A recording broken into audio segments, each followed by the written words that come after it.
কিয়ামতের ময়দানে যখন বড় বড় কুতুবরা জাহাজ দিয়ে রওনা করবে, রশিদ আহমদ গঙ্গোই রহমাতুল্লাহ যখন রওনা করবে, আল্লাহু আকবার, রশিদ আহমদ আল্লাহু আকবার, আব্দুল কুদ্দুস গঙ্গোই রহমাতুল্লাহ যখন রওনা করবে, আল্লাহু আকবার, হাজিমুল্লাহ মাহমুদ রকি রহমাতুল্লাহ যখন রওনা করবে, থানবী রহমাতুল্লাহ যখন রওনা করবে, উজানের কারি ইব্রাহিম সাহেব রহমাতুল্লাহ যখন রওনা করবে, বাবারা সৈয়দ ইসা আকরাম রহমাতুল্লাহ যখন রওনা করবে, বাবারা সৈয়দ সরদার করিম রহমাতুল্লাহ যখন রওনা করবে, বাবারা তোমাকে আমাকে ফালাইয়া যাবে না।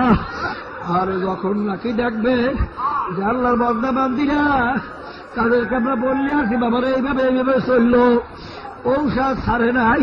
ও আল্লাহর বান্দা বান্দিরা, মজা লাগুক বা না লাগুক, কোরআন এবং হাদিস থেকে বড় আবিষ্কার করিয়ে কিন্তু এই ঔষধ দেওয়া হয়েছে। বাবা, এই ঔষধ ছাড়িও না।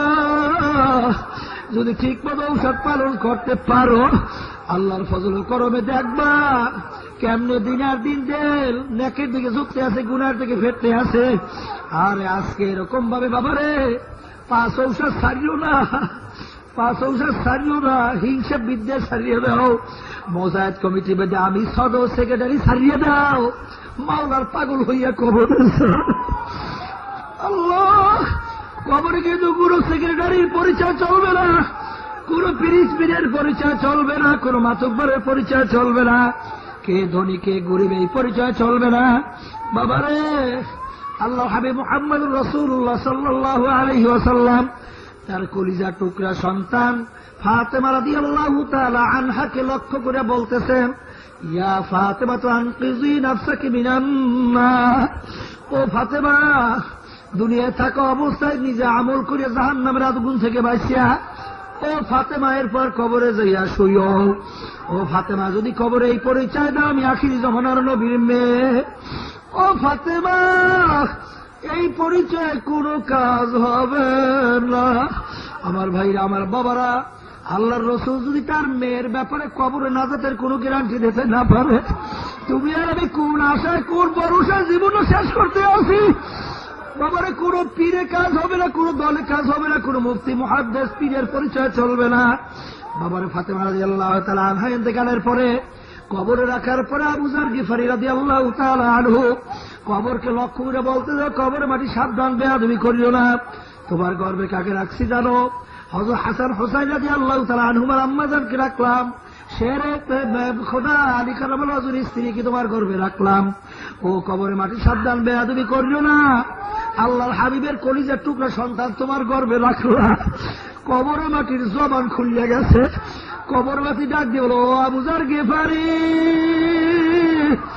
আমার কাছে কার মেয়ে, কোন বংশের লোক, ধনী না গরিব, এমপি না মিনিস্টার, পীর না মুরিদ, মুফতি না মুহাদ্দিস, এই পরিচয় আমার কাছে কোনো কাজ হবে না। যাকে ভালো আমল নিয়ে আমার গর্বে আসবে, সেই একমাত্র নাজাত পাইয়া জান্নাতে চলে যাইবে, সেই একমাত্র আমার কাছে ভালো ব্যবহার পাইবে। আর যদি খারাপ আমল নিয়ে আমার গর্বে আসে, আমি কবরের মাঠে 2 কাছ থেকে এমন ভাবে চাপ মারব, এক পাজরে হাত দিয়ে অন্য পাজরে মিশাইয়া দেব, আমার কাছে কোনো খাতির হবে না। আমার ভাইরা, আমার বাবারা, আমার পর্দার আড়ালের মা ও বোনেরা, আল্লাহর রাসূল যদি তার মেয়ের ব্যাপারে কবরে কোনো গ্যারান্টি দিতে না পারে, এমন কেউ নাই কবরে বাবারে কবরের নাজাতের গ্যারান্টি দিতে পারবে। এই জন্য বাবারে কবরের চিন্তায় চিন্তায় আমার আব্বাজান দাদাজানের কথা প্রায় উল্লেখ করিয়া বলতো, আমার দাদাজান ইন্তেকালের আগে আগে চোখের উপরে বসে বসে কবরস্থানের দিকে চাইয়া চাইয়া জোরে জোরে চিল্লাই চিল্লাই কান্দে,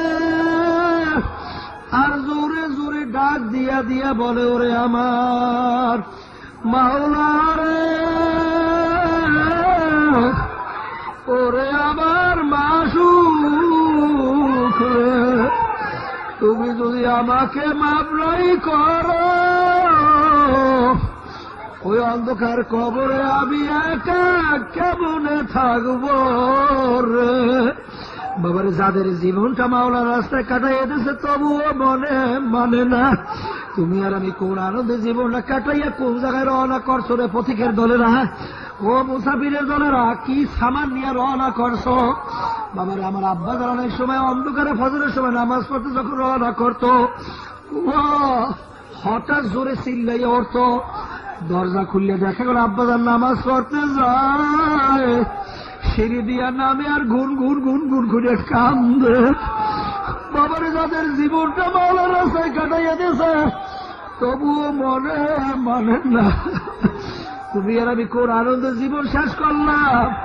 বাবারে ছাত্র যদি পরীক্ষার জন্য পড়াশোনা না করে, ওই ছাত্র কিন্তু পরীক্ষায় পাশ করার আশা করতে পারে না। ব্যবসায় যদি ব্যবসায় শ্রম না দেয়, ব্যবসায় ভালো ফলাফলের আশা করতে পারে না।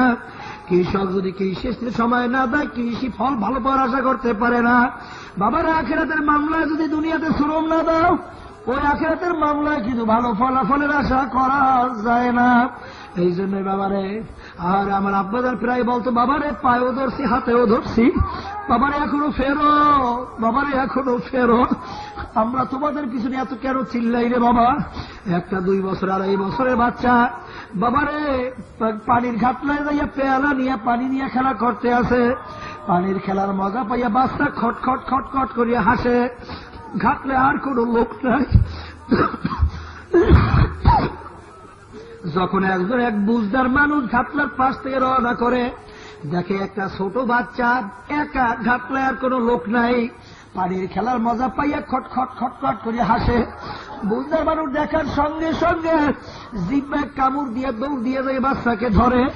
যখন বাচ্চার পানির খেলার মজা ছুটিয়া যায়, এখন বাচ্চা তো পানির পাশ থেকে আসতে চায় না, জোরে চিল্লায়, ধরিয়ে তাকে লাথি মারে, কামড় দেয়। আর মনে হয় যেন পানির পাশ থেকে যাইবে না। আর বুঝদার ব্যক্তি ডাক দিয়ে বলে, বাচ্চা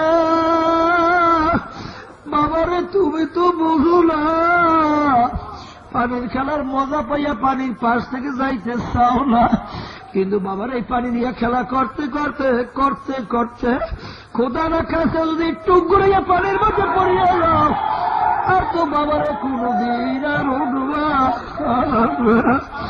বাবারে আমরা আলে বলাবার কতিবা আল্লাহ খান বন্দাবাদ দিলে, আমরা কোন আদি অনুযায়ী দেখতে আসি, কতিবা আল্লাহর বন্দাবাদ দিলে দুনিয়ার আনন্দ ভর্তি পাইয়া, হারামিতে মজা পাইয়া, অন্য মহিলার সঙ্গে অন্য মহিলারা পুরুষের সঙ্গে কথাবার্তায় মজা পাইয়া, বাবারে সিনেমা বাইস্কোপ বিভিন্ন টেলিভিশনের ড্যান্স গানে মজা পাইয়া, বাবারে ঘুষ সুদ বিভিন্ন হারামের মধ্যে মজা পাইয়া, বাবারে ওই জাহান্নামের নদীর পার থেকে আসতে চায় না, জাহান্নামের কিনারায় বসে খেলা করতে আসে।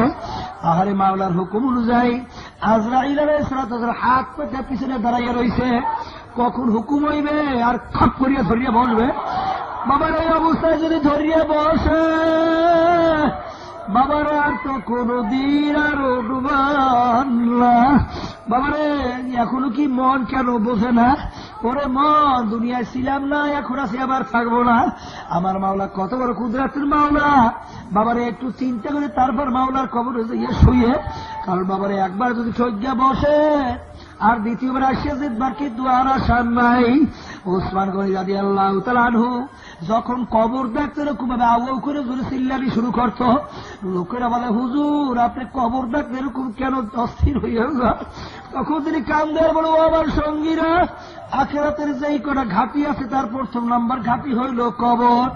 এই কবরে যার সঙ্গে ভালো ব্যবহার শুরু হয়ে যাবে, সামনের ঘাঁটি তো ভালো ব্যবহারের আশা করা যায়। এই জন্য আমি কবর দেখলে সহ্য করতে পারি না। বাবার যেই মামলার তদবির নাই, বাবার সেই মামলার কিন্তু খালাস নাই। এই জন্য জীবনের শেষ জিকির মনে করিয়া বলে, মাবুদ এখান থেকে যাই আর আসতে পারি কিনা, এমন ডাকাই তোমাকে ডাকবো, তুমি আমাকে ধরা না দিয়া পারবা না। এরকম ভাবে মনের বুঝ দিয়া এমন ভাবে আমার মাওলাকে ডাকবো। আমার মাওলা তো আদা করছেন, আল্লাহু আকবার, উদউনি আস্তাজিব লাকুম, বান্দা বান্দা আমাকে ডাকো, তোমাদের আমি ডাকে সাড়া দেব। আমার মাওলাকে ডাকার মতো যদি ডাকতে পারো, আল্লাহর ফজল করে আমার মাওলায় বাবার সন্তান যখন ওয়া ওয়া করে কান্দে, সন্তানের কান্না বন্ধ করার জন্য মা মেয়েকে পাঠায়, অন্য কাউকে পাঠায়, সন্তান চক্ষু বন্ধ করে কান্দে, যখন গায়ে হাত বুলায় কান্না বন্ধ করার জন্য, সন্তান চক্ষু বন্ধ করে কান্দে,